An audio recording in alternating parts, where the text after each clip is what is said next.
mengandung babi. Hah? Coba Mami cek. Iya. Tapi ini ada halalnya. Tapi ini katanya mengandung babi itu.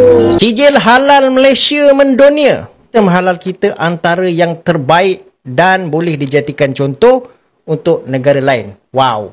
Dan lagi Pertama, inspektur yang memeriksa lalai atau bahkan korup sehingga yang seharusnya tidak lolos jadi lolos.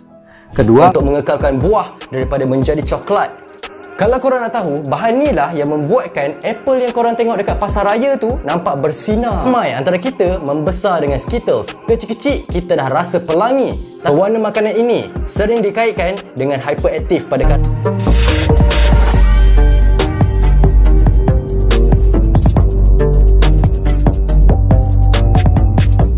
Oh hai, halo, hai teman-teman. Apa kabar kalian hari ini? Berjumpa kembali bersama Sari di sini. Sari doakan dimanapun kalian berada tetap diberikan kesehatan ya teman-teman, dan semoga dipermudahkan segala urusan kalian dimanapun kalian berada. Oke, nah video kali ini ya saya terjumpa ada salah seorang budak itu ketika membeli satu macam makanan snack gitu di salah satu supermarket di Indonesia. Nah, dia bertanya kepada ibunya, padahal di situ di dekat snack itu ada ditulis logo halalnya.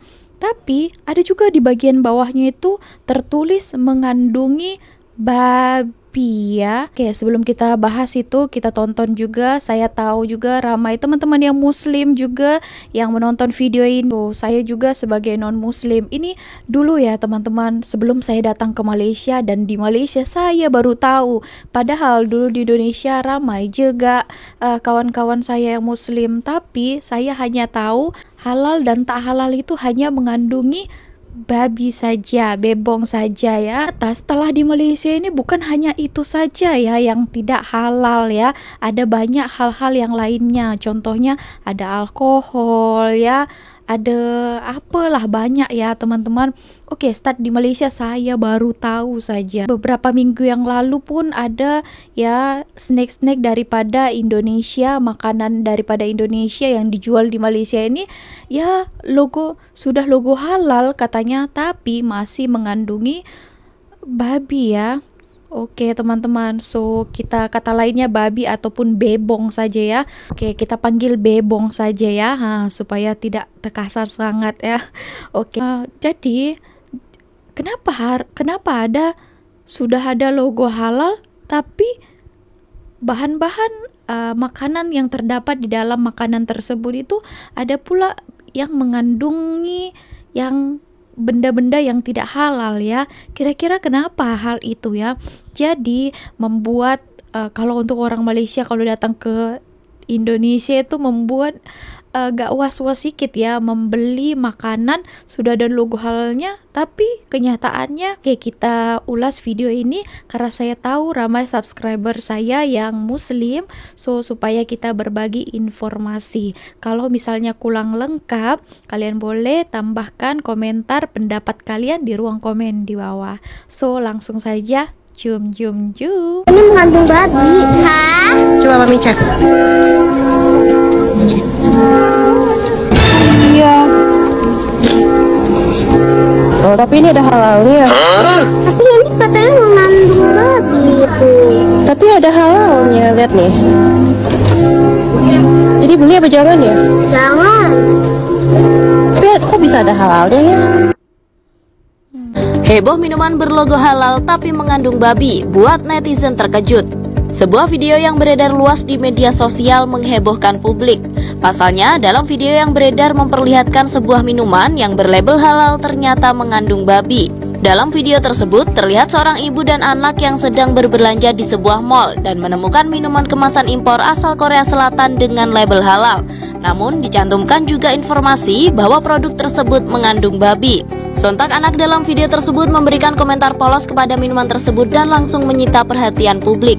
Warganet ramai-ramai mengungkapkan rasa heran dan kecewanya terhadap ketidaksesuaian informasi yang tertera pada kemasan. Menanggapi hal ini, Halal Corner Indonesia menyatakan bahwa produk yang dipertanyakan adalah minuman anak-anak dengan merek Pororo. Mereka menemukan kejanggalan karena produk tersebut memiliki logo halal dari Korea Muslim Federation, namun secara terang-terangan tercantum kandungan berbahan babi. Ia juga menyampaikan bahwa pihaknya telah mengontak akun yang membuat viral minuman berlogo halal tersebut, namun belum ada tanggapan dari pihak terkait. Dalam video tersebut terlihat minuman kemasan berlogo halal, namun bukan logo resmi BPJPH atau MUI, serta tercantum keterangan mengandung babi. Karena logo MUI Indonesia bergambar wayang, sementara dalam video tidak. Oke, nah ternyata ini adalah produk daripada Korea, tapi ada logo halal dan ditulis bahasa Indonesia ya, mengandungi babi. Tapi sebenarnya ini bukan ada logo halal Indonesianya. Tapi kan kenapa diluluskan? Kenapa boleh sampai dipasarkan gitu ya? Wah, sudah jelas-jelas ada tulisannya. Nah, bukan misalnya ketidaksengajaan, ini kan sudah jelas-jelas tertulis gitu ya. Oke, nah ini pentingnya. Tapi bagus juga anak ini ya, dia membeli makanan. Dia akan cek terlebih dahulu isi kandungan di dalam ini. Nah, dia sangat prihatin ya, dia sangat perhati ya, dan dia akan tanya tadi kepada ibunya, dia boleh beli atau tak ini. Nah, itu ya susah sekali ya. Sudah kita pastikan betul-betul itu ada logo halalnya, tapi ternyata tak pula. Bagaimana itu ya? Oke, di sini saya mau tanya lah ya kepada teman-teman, mana tahu ya yang boleh menjawab, sebab kan saya pun teringin tahu. Kalau misalnya kalian tak mencek ya, tapi itulah pentingnya, harus cek dulu makanan itu ya, kandungan apa saja yang ada di dalam makanan tersebut. Nah, kalau misalnya terbelilah, contohnya ya terbeli macam dia tadi, dia cepat-cepat ya lalu memakannya, bagaimana hukumnya ya? Boleh ya teman-teman bagi tahu saya, so saya pun boleh belajar gitu ya. Terima kasih untuk kalian yang menjawabnya tuh. Oke, kita lanjut lagi. Itu hari pernah juga ada masalah ya, produk-produk makanan daripada Indonesia yang sudah dipasarkan di Malaysia ini ditarik balik. Ada beberapa ya, kurang lebih 6 produk ya, tapi sudah dipasarkan di Malaysia ini, tapi ternyata ya itu bukan ada sangat halalnya karena mengandungi bebong tadi itu. Ditarik balik. Nah, itu ada viral juga. Ternyata kalau sijil halal Malaysia ini sudah diakui dunia ya. Oke, itu hari pernah juga ada TV Korea yang sudah mengakuinya dan memberitakan di TV nasional mereka. Oke, langsung saja bagaimana ulasannya. So langsung jom kita tonton video ini. Sijil halal Malaysia mendunia. Betul ke? Guys, korang tahu tak baru-baru ni Bank Dunia ada buat komen lah pasal pensijilan halal dekat Malaysia. Diorang cakap sistem halal kita antara yang terbaik dan boleh dijadikan contoh untuk negara lain. Wow. Dan lagi best juga, Bank Dunia juga tengok Malaysia punya kerjasama dengan Indonesia dalam bab ni. Diorang kata bila kita mudahkan urusan sijil halal macam ni, dia bukan je baik untuk industri, tapi boleh boost lagi perdagangan halal antara kedua-dua negara ni. Secara ringkasnya, peluang bisnes halal makin luas lah lepas ni. Kerjasama halal antara Malaysia dan Indonesia ni sebenarnya dia lebih kepada penyelarasan standard dan pengiktirafan bersama sijil halal. Supaya produk halal yang disahkan dekat satu negara automatik diiktiraf dekat negara jiran. Okey, saya bagi korang satu contoh lah. Kalau syarikat makanan Malaysia ekspor mi segera halal ke Indonesia, sijil halal JAKIM tu terus diterima dan tak perlu lagi buat apa-apa audit semula dekat Indonesia. Dan bukan setakat tu je, Malaysia pun dapat buat pujian sebab keputusan berani apungkan harga telur secara berperingkat yang kita buat baru-baru ni lah. So, ramai orang yang tanya saya juga, bang, apa maksud apungan berperingkat ni? Okey, jom saya explain dengan korang. Sebenarnya mekanisme apungan harga telur secara berperingkat ni, maksudnya kerajaan dia tak terus buang 100% subsidi secara serentak lah. Akan tetapi diorang buat secara bertahap supaya tak kejutkan pasaran dan juga pengguna. Contohnya lah kalaulah sebelum ni harga telur dah ada subsidi tetap, dan katakanlah subsidi 10 sen satu biji lah. Bila kerajaan mula apungkan, dia kurangkan subsidi sikit demi sedikit. Contohnya daripada 10 sen ke 5 sen dan selepas beberapa bulan, baru dia buang teruslah subsidi tu. Jadi harga telur yang asalnya dikawal oleh kerajaan ni mula ikut harga pasaran sebenar secara beransur-ansur. Dan cara ni dia bagi masa lah kepada penternak untuk sesuaikan diorang punya operasi. Dan pengguna pun dia tak rasa sangat kejutan harga ni. Biasanya bekalan akan dipantau kos makanan ayam dan sebagainya, keadaan pasaran sebelum masuk ke fasa yang lagi satu. Dan ada lagi satu yang menarik, Bank Dunia siap highlight yang ekonomi halal Malaysia ni sebenarnya bagi sumbangan besar kepada KDNK negara kita juga. Logo halal Malaysia telah diguna pakai lebih daripada 25 buah negara, antaranya Amerika Syarikat, Brazil, Jepun, Korea Selatan, Kazakhstan, Mesir, UAE, Australia, New Zealand dan banyak lagi. Sejak beberapa kebelakangan bulan ini, banyak negara termasuk daripada Rusia, New Zealand, Brazil, Jepun dan juga Thailand ingin bekerjasama dengan Malaysia dalam industri halal. Bahkan kebanyakan negara yang majoriti bukan Islam juga turut berminat untuk bekerjasama dengan Malaysia dalam aspek industri ini. Logo halal Malaysia telah diiktiraf dunia. Oke teman-teman, nah tadi kita sudah mendengarkan ya, sijil halal Malaysia itu sudah mendunia ya, dan dipakai di beberapa negara besar lainnya seperti Amerika Serikat ya. Wow gitu ya teman-teman. Banyak negara yang percaya dengan sijil halal Malaysia ini. Oke, nah ini ada jajanan ya, makanan yang udah logo halal tapi ada unsur babi di dalamnya. Ada Cornish Fluffy Jelly, Cornish Marshmallow rasa apel bentuk teddy, Chom-Chom Carmelo, Chom-Chom Flower Mellow, Chom-Chom Marshmallow bentuk tabung, Hakiki Gelatin, Larbe TYL Marshmallow isi selai vanilla. Ini adalah jajanan anak-anak. Udah ada logo halalnya, tapi ada unsur babi, sudah didistribusikan, sudah dikonsumsi. Tentu ini sangat merugikan konsumen yang terkhususnya adalah konsumen muslim yang ingin menjamin apa yang dikonsumsi dengan logo halal tersebut. Tentu harus ada pertanggungjawaban secara tegas atas kasus ini. Dan untuk menjamin keselamatan dari konsumen muslim di Indonesia, pengecekan kehalalan dari suatu produk secara berkala untuk sekali lagi menjamin keselamatan konsumen muslim. Ternyata produk yang sudah punya sertifikat halal belum tentu benar-benar halal. Badan Penyelenggaraan Jaminan Produk Halal baru saja mengumumkan mereka menemukan ada 9 produk bersertifikat halal yang ternyata mengandung kandungan haram. Ini membuktikan produk yang bersertifikat halal bukan jaminan bahwa produk itu halal. Lucunya, mendapati kasus itu Badan Penyelenggara Jaminan Produk Halal ngasih himbauan agar masyarakat lebih hati-hati. Himbauan itu pun mendapat komentar pedas dari aktivis media sosial Hasanuddin Abdurrahman di akun Facebooknya. "Woi Bahlul, masyarakat sudah hati-hati.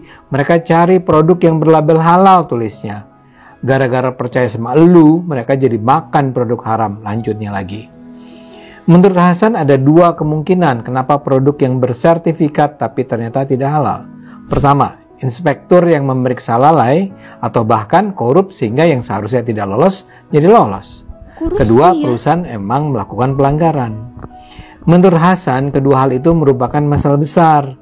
Pertama, terjadi karena yang mengurus sertifikasi itu korup atau masih doyan uang haram.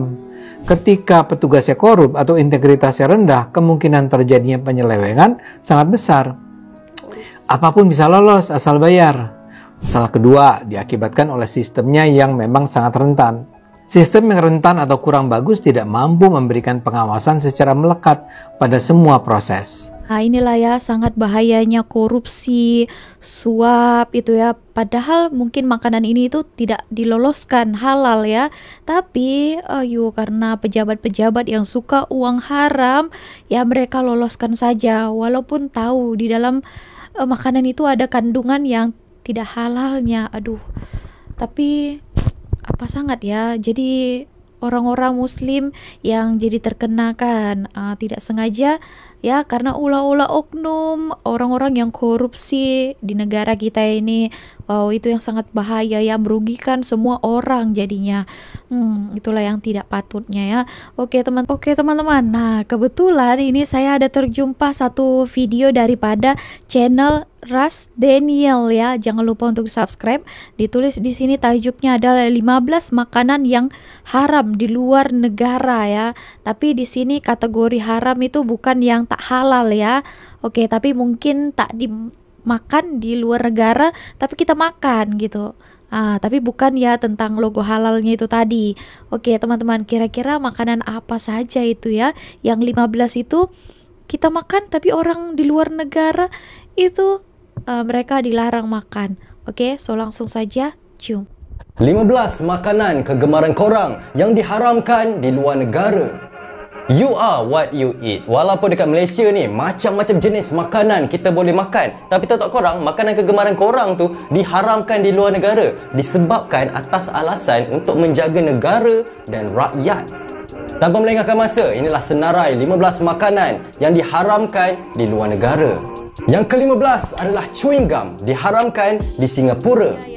Kerajaan Singapura mengharamkan mengunyah gula-gula getah pada tahun 1992 dalam usaha untuk memastikan negara itu bersih seiring dengan undang-undang terhadap pembuangan sampah, meludah dan grafiti. Ketika disoal oleh wartawan mengenai pelaksanaan larangan mengunyah gula-gula getah, Perdana Menteri Singapura Lee Kuan Yew berkata, "Kalau anda tak boleh berfikir disebabkan tak boleh mengunyah, cuba makan pisang." Itulah apa Lee Kuan Yew cakap. Nombor 14 adalah Mountain Dew, diharamkan di Kesatuan Eropah dan Jepun. Macam yang kita tahu, air gas ni tak sihat. Tapi kenapa Mountain Dew je yang diharamkan dekat Kesatuan Eropah dan Jepun? Kenapa tak air gas yang lain? Hal ini disebabkan dalam air Mountain Dew mengandungi Brominated Vegetable Oil, BVO. Bahan tambahan makanan ini diharamkan di Jepun dan Kesatuan Eropah. Bromin merupakan unsur yang terdapat dalam kalis api. Menurut CDC, penggunaan bromin boleh membawa kepada beberapa masalah kesihatan seperti sakit kepala, kehilangan ingatan dan gangguan keseimbangan dan koordinasi. Ia juga tidak baik untuk kulit.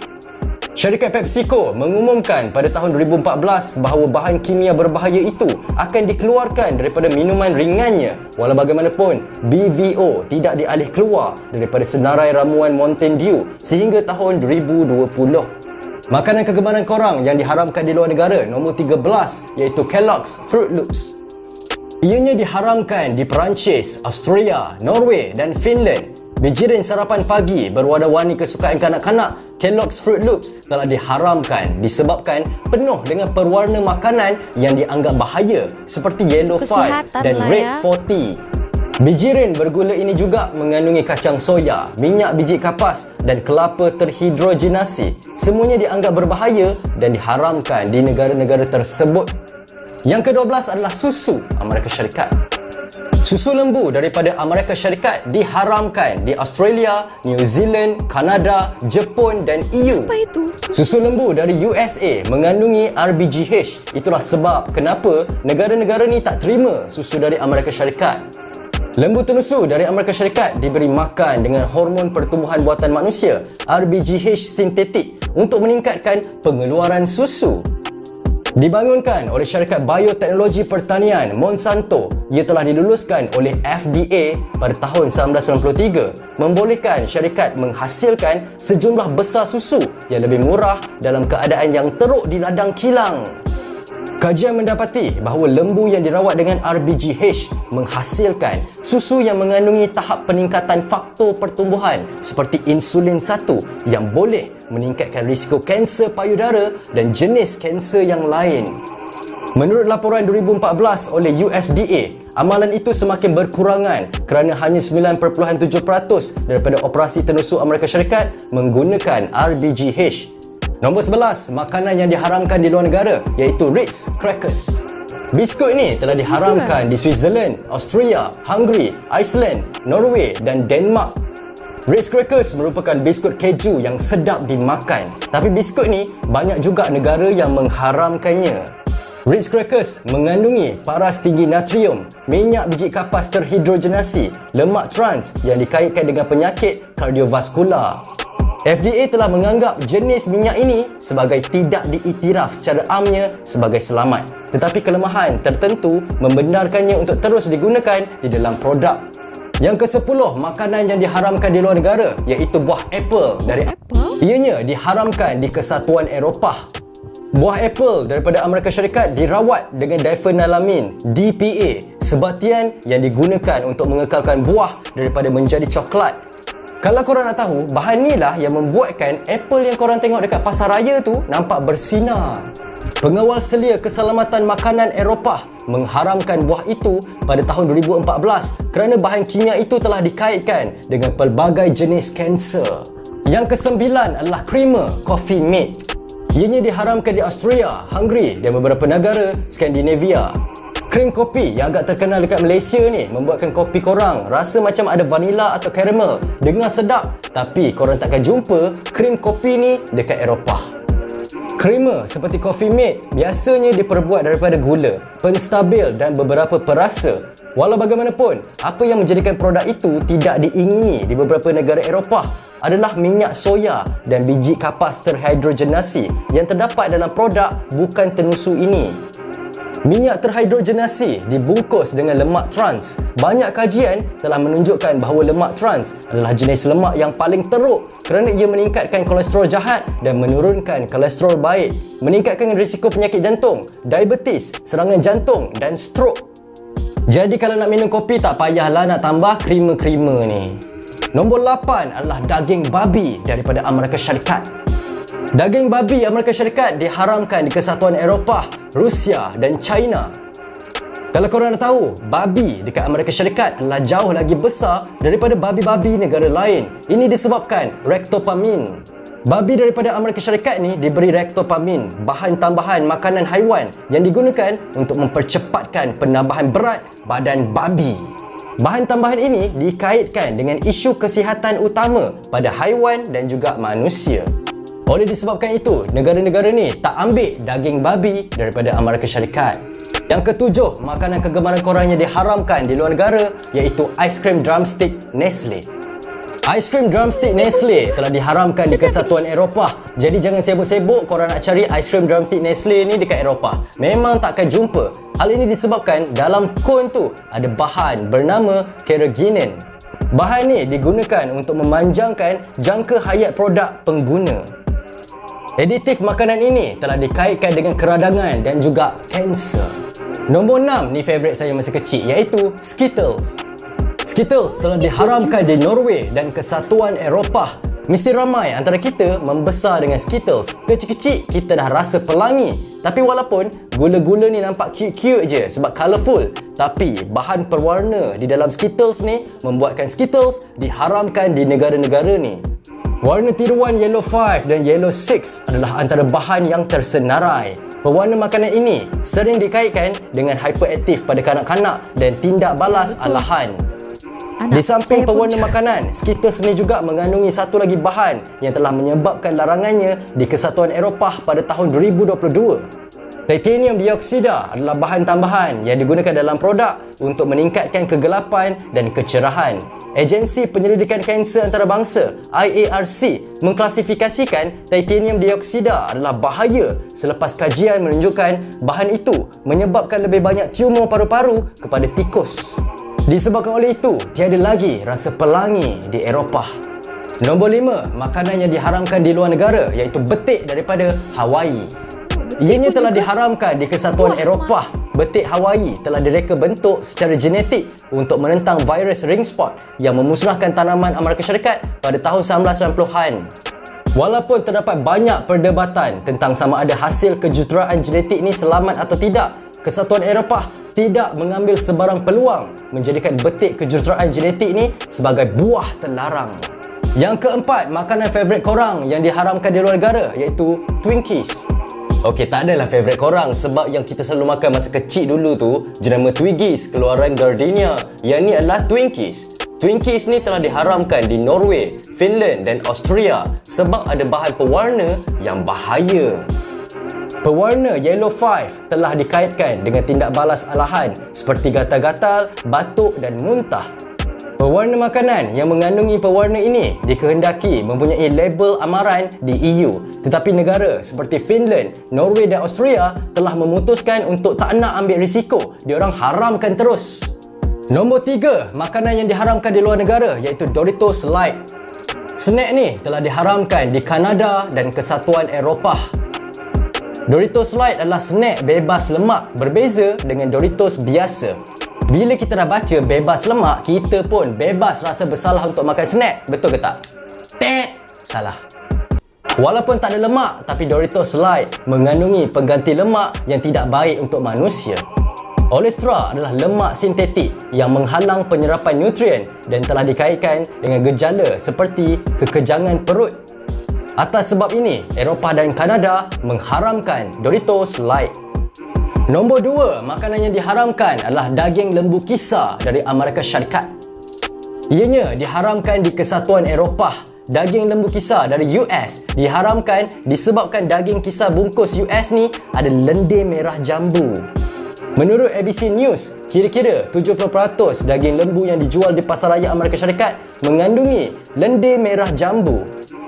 Lendir merah jambu ni adalah produk sampingan yang digunakan sebagai pengisi dalam daging lembu untuk mengurangkan kandungan lemak. Lendir merah jambu ni mengandungi gas amonia, ejen antimikrob yang berbahaya untuk dimakan. Nombor 1, makanan kegemaran korang yang diharamkan di luar negara iaitu M&M. Walaupun kebanyakan dalam senarai makanan ni diharamkan atas faktor kesihatan, tetapi tidak untuk M&M di Sweden. M&M telah diharamkan di Sweden bukan sebab kandungan gula yang tinggi ataupun sebab bahan pewarna, tetapi sebab logo M&M tu sendiri. Huruf M dekat M&M ni sama macam logo M jenama coklat Marabou. Lagipun Marabou dah masuk pasaran sejak 1960-an lagi. M&M masuk Sweden pada 2009. Jadi undang-undang Sweden berpihak kepada jenama Marabou. Oleh disebabkan logo M&M tidak boleh dijual di Sweden. Jadi itulah senarai makanan yang telah diharamkan di luar negara. Apa pendapat korang tentang makanan-makanan yang telah diharamkan ini? Agaknya rakyat diorang untung ke rugi? Kalau korang suka video ni, jangan lupa subscribe channel ni. Jangan lupa juga like, share dan komen. Berikan pendapat korang di ruangan bawah. Nama saya Ras Daniel. Terima kasih kerana menonton. Selamat tinggal. Jumpa lagi. Assalamualaikum. Nah, itu tadi daripada channel Ras Daniel. Nah, kalian juga boleh follow ya. Oke, nah bezanya benda yang diharamkan dengan benda haram ya. Oke, nah itu mungkin dilarang ya makanan-makanan tadi itu masuk ke negara mereka. Oke, nah ternyata ya makanan-makanan tadi itu memang sebenarnya untuk kesehatan rakyat daripada negara tersebut ya. Nah, jadi mereka pemerintahnya ataupun kerajaan mereka itu mengharamkan benda itu masuk ke negaranya, oke. Tapi kebanyakan yang saya lihat tadi itu untuk mempertimbangkan dari segi kesehatan dan keselamatan ya teman-teman. Oke, so gitu aja video kali ini. Terima kasih telah menonton. Kalau kalian ada pandangan, pendapat lain, kalian boleh bagi komentarnya di ruang komen di bawah. See you on my next video. Bye.